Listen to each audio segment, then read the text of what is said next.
Hi, folks. I wanted to kind of immortalize a couple prop stories from my collection that are kind of unique.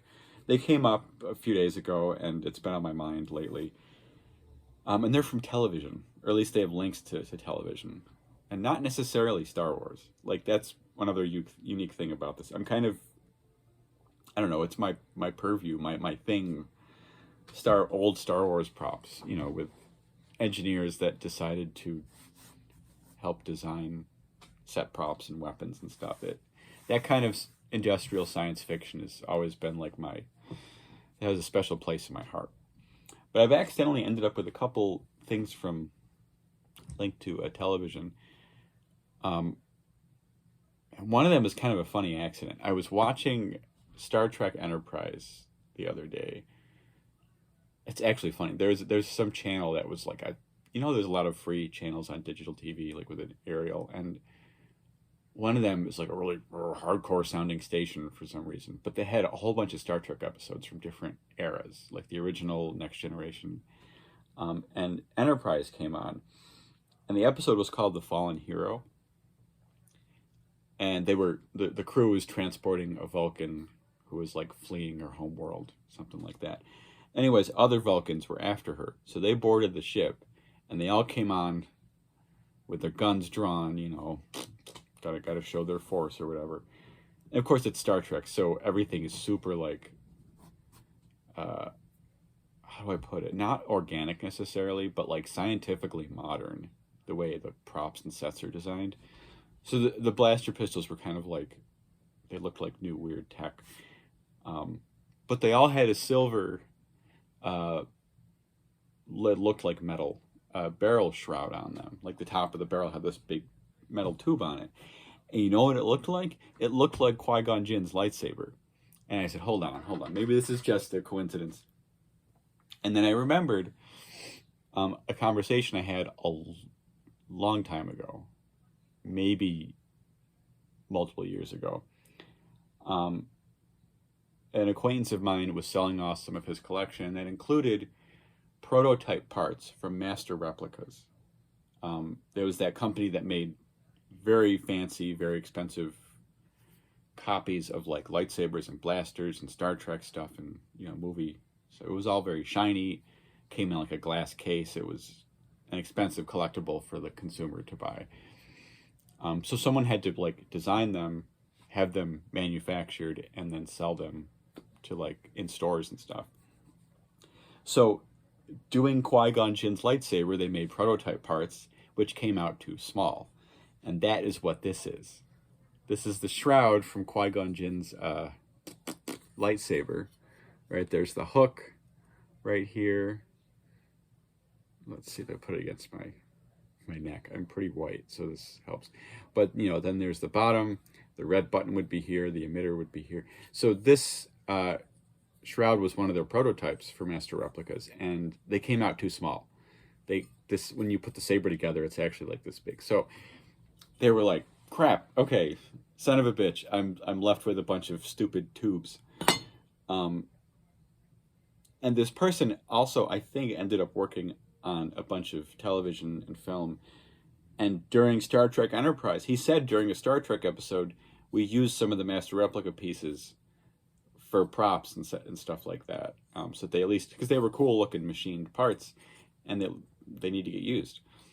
And he said they put them on guns, and I was like, yeah, sure, whatever. I'm not a Star Trek fan necessarily, so it kind of slipped my mind. And I was watching this TV show, and I'm like, you son of a bitch, that's the things. They were holding them, and, the muzzle was here or whatever, and they were like that, and they rolled their hand, and I recognized the Qui-Gon Jinn slots, and I'm like, oh, and then the hook right here, I'm like, oh my gosh, that's the thing.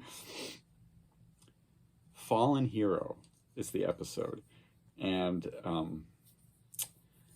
has leftover Star Wars consumer collectible parts from replica companies, which I think is a really cool story. The other one I might have mentioned before. So this, I'm going to bring some more light over here. This is a Darth Vader lightsaber prop. A few of these were sold through Prop Store of London and some other auction houses that sell memorabilia and film relics. So a few of these were sold through Prop Store. They were also seen on some touring Darth Vader suits, like when you go to like a store for an event, and you would have like people in costume from Lucasfilm. Some of these were hanging on the belts of those costumes, and that would be in the 90s and further on. So that begs the question: this is a Darth Vader lightsaber. What's the story behind it? If it's that late, because the last original Star Wars was in 82, 83. So this has a very kind of, to me, enriching story. In the 90s, there was a commercial for Energizer batteries. I think in the mid 90s. It's a little dusty, excuse me. But anyways, a few people were hired to make that happen. There was a costume, there were prop people. And one of the prop guys, who also had worked with Lucasfilm prior, was tasked with making the lightsaber for it. And the gimmick, right here, this is the end cap to a Maglite flashlight. And this whole tube is the rest of the Maglite. Those big, heavy, totally not a weapon flashlights. So in the commercial, the whole gimmick is that Darth Vader has his lightsaber and it switches off. And he's like, oh no! And he unscrews this, and there's a close-up, and out pops the batteries, the Energizer batteries. He ran out of batteries. That was the whole shtick. And I think he was going to he drop kicks the lightsaber, and then the Energizer bunny comes on. It's cute. It's a really cute commercial. So, as the story goes, this gentleman was tasked with making a lightsaber for the film that could do this gimmick. And so he was given the stunt Darth Vader lightsaber to model it after. And this thing, I have my version right here. This was the first motorized Darth Vader stunt in A New Hope, with that weird square top to it. Later, the square was cut down to be more rounded for Return of the Jedi, but this was used for literally all three films in one way or another. And it still is in the archives today, without the blade, I might add. But this, at the time, was what they gave this guy to kind of mock up his lightsaber as. It was what was available in the archives. So he literally, with lots of Bondo and lots of styrene and lots of metal, literally made a pretty damn good copy of this. This center band was black. He even molded that greebly right off the saber. Made some grips out of some plastic to mimic these grips. And you know what? It really does fit the bill. I think there's even it didn't come out in this mold, but there's a button right here, I think it's a screw to hold in there might have been a blade in this, because there is a hole in the cast at the top there. Anyway, so this was the commercial hero, I guess, for that commercial. It's metal with plastic parts on it, and the original hero, I don't know if he still has it, because there are some silver ones in the archives. A mold was made of that saber to use for touring suits, just like what I mentioned earlier. And on top of that, some of them even ended up in the private community. I'm not sure how or why, but that's what a few of them have been sold through Prop Store. I ended up with one, and I actually ended up with this because the person that owned this passed away, and his wife sold off some of his stuff on eBay. And he was gifted this when he worked at Lucasfilm. So I kind of have it now, which is quite wonderful. Oh, I forgot. The box here, there's this little checkering. See if I can pull a lamp over it here. There's this weird ass detail right on here. That is laser cut brass from the Death Star. they had extra at ILM, and they were like, here you go. Just stick that on there. And this, I think, was embossed metal. They had an embossing machine. He rolled it through, and it made these patterns for the mid-band here. It was pretty clever. I actually ended up making my own, including like this whole top, the box here.